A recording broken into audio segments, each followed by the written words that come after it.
I'm losing money every day. And if your Shopify site is not optimized for conversions, you're losing money every day too.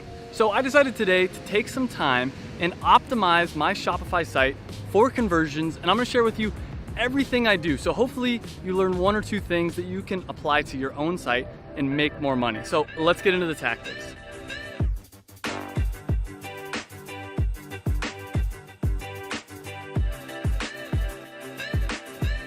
If you're new to this channel, my name is Travis, and I was stuck in a corporate job that was soul-sucking, ended up quitting that, struggling for 5 years in e-commerce before realizing that I needed to create and sell a product that I was passionate about.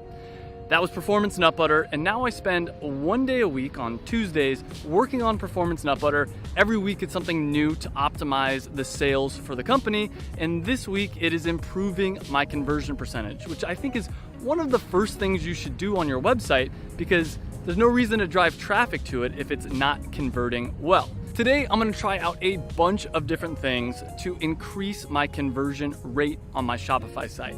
Now, if you're a drop shipper, sure, you can use these tactics as well, but I think it works best if you're selling a product you are truly passionate about. So far, I've had a pretty good morning, pretty typical morning.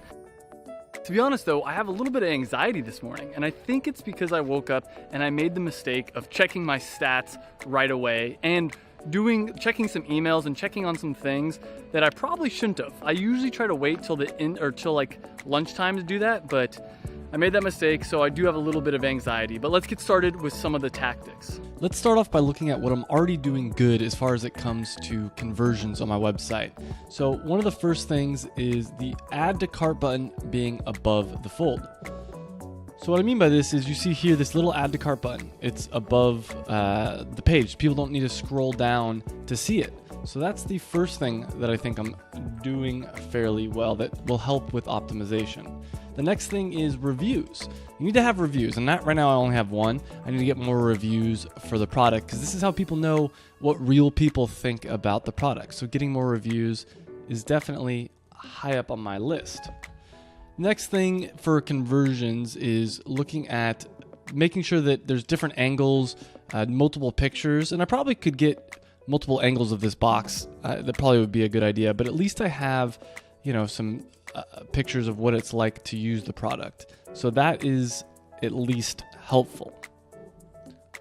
And then the last thing that I think I'm doing well is I actually have a PayPal option.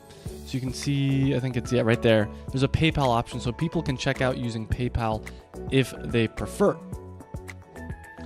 Okay, so with all that being said, today I'm actually working on doing some things to help improve the conversion. So one of the first things I'm gonna do is install Inspectlet. Inspectlet allows you to record people using your website. And so you can actually see what it's like for them to interact with your website, and you can fix it based on whatever issues they're having or whatever you see them doing differently. The next thing I did today was I actually added an email capture. So let me show you what that looks like, and I'll explain why that's so important. So when someone goes to your website, most people aren't going to buy. They're gonna scroll around, they're gonna do a bunch of stuff.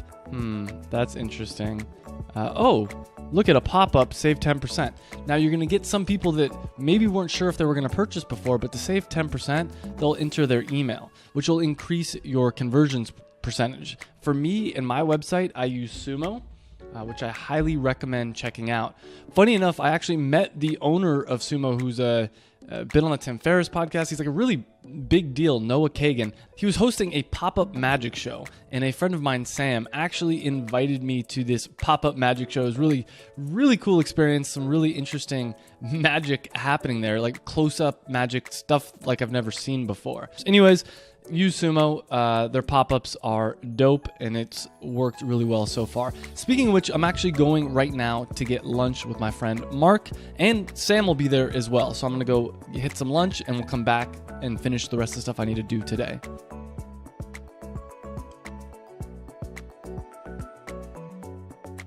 I have a confession to make. I'm not actually recording this video on Tuesday. If you watch my vlogs, you know that I'm working on Performance Nut Butter only on Tuesday. I worked on Performance Nut Butter this Tuesday, and as I mentioned earlier in the video, I was having an off day. I was super anxious and just things weren't flowing properly. I recorded the wrong screen. I have triple monitors, and the whole time I was vlogging that day, I was recording the wrong screen. So this is kind of a recap of everything I did to increase my conversion percentage. My website was already pretty mobile friendly, and you can check how mobile friendly or responsive it is by just narrowing it. So that's more or less what it's going to look like on mobile, except for I made one mistake. It actually won't look like that. It'll look more like this. And what happens is my video actually gets cut off. So that's not fully mobile friendly. The rest of the stuff you can see kind of scales with it, but that video and this video get cut off.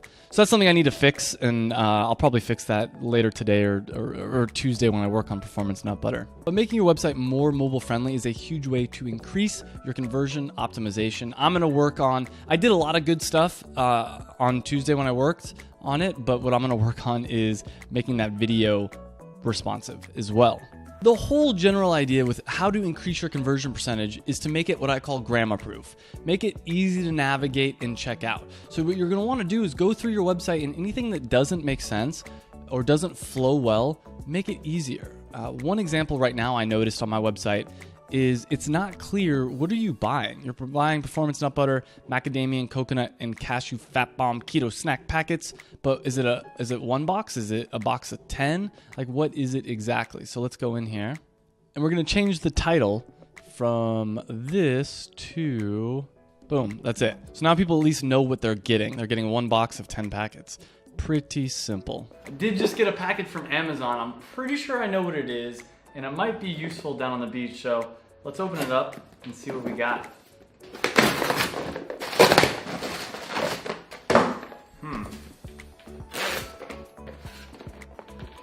So I just got a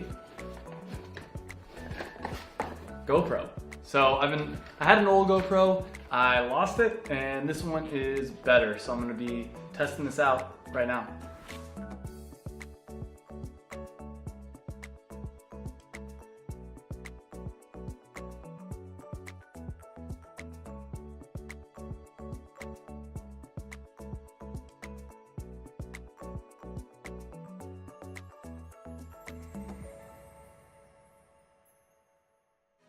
There are some advanced things that I'm going to be working on to make my conversion percentage go even higher. One of them is getting more testimonials.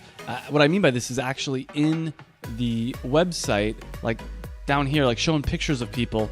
And I do have some testimonial, like some reactions videos right here, but showing people and what they think about it, like in their picture. Higher quality images. I do have some high quality images. I do have videos about my product. But all these things are higher end things. Trust seals is another thing, like saying that this is Norton security approved. Overall, as I mentioned, you want your website to be as easy to navigate as possible and as easy for people to trust it as possible. So if you follow all these things, all these checklist items from the e-commerce checklist, which you can get for free down below, there's a link, and there should be a link up here in the corner, then your website will convert about as well as it can. I'm gonna get into the lesson I learned this week in just a second, but first, don't forget to comment below on which of these tips was most helpful for you for a chance to win a free one-on-one consulting session with me. And of course, subscribe and like this video. But ultimately, the biggest lesson that I learned this week was that I can take a break whenever I want. I can go to the beach whenever I want. And I don't mean that in a bragging way. I mean that as a message for myself and everybody listening that you probably put a lot of pressure on yourself, and you don't need to. You need to know when to take a break. You need to know when nothing is going your way and to push through it, but also to realize when nothing's going your way and it's time to take a little break, take a little time to go to your beach, whatever that means to you.